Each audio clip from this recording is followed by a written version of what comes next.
இதுவரை ஏன் தனி சுடுகாடு இருக்கு? ஏன் தலித் மக்கள் காலனி என்று அழைக்கப்பட்டு ஊருக்கு தாண்டிதான் அவர்கள் ஏன் வாழ வேண்டிய ஒரு சூழல் இருக்கிறது? கோயிலுக்குள் தலித் மக்களுக்கு அனுமதிக்கவில்லை. வருதா வரலையா? 50 ஆண்டு காலத்துல ஆட்சியில இருந்துட்டு இன்னைக்கு இதே நிலைமை இருக்குன்னா நாங்க எவ்வளவோ முயற்சி செஞ்சுக்கிட்டு இருக்கோம்னு சொன்னா யார் இதை மாத்தணும்? எந்த சீன ஜனாதிபதி வந்து மாத்துவாரா? யார்? நாகூர் தர்காக்குள்ள நுழைய முடியலன்னு அவர் சொல்லல, வேளாங்கண்ணி பேராலயத்துக்குள்ள நுழைய முடியலையேன்னு சொல்லல, ஆனா சிதம்பரம் கோயிலுக்குள்ள நுழைய முடியல. அப்ப இது யாருடைய பிரச்சனை? இப்ப நாகூர் தர்காக்குள்ள நுழைய முடியலன்னா நீங்க யாரை கேட்பீங்க? அரசாங்கத்தை கேட்பீங்களா? இஸ்லாமிய மதத்தை கேட்பீங்களா? தேவாலயத்துக்குள்ள நுழைய முடியலன்னா யாரை கேட்பீங்க? இவங்க எல்லாம் கிளம்பி வந்து யார சொல்லுவாங்க? இதுதான் கிறிஸ்தவமான்னு கேட்பாங்க, ஆனா இதுதான் திராவிடமான்னு கேட்காங்க.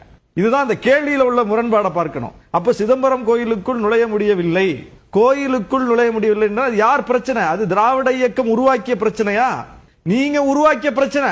ஆனா தீக்கிறது யார்கிட்ட கொண்டு கொடுக்கறீங்க? நீங்க தானே தரணும்.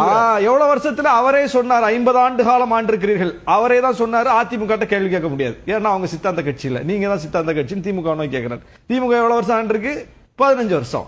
2000 வருஷமா இவங்க கட்டி காப்பாற்றுகிற, இறுகி போயிருக்கிற, தகர்க்க முடியாத அளவுக்கு நிலை பெற்றிருக்கிற சாதிய கட்டுமானத்தை 15 வருஷம் ஆட்சி தகர்க்கணும் என்கிறார். எப்படிங்க சாத்தியம் அது? கேள்வி கேட்கறதுக்கு ஒரு நியாயம் வேண்டாமா? அந்த படத்துல சொன்ன மாதிரி கனவுனாலும் ஒரு நியாயம் வேணாமாப்பா?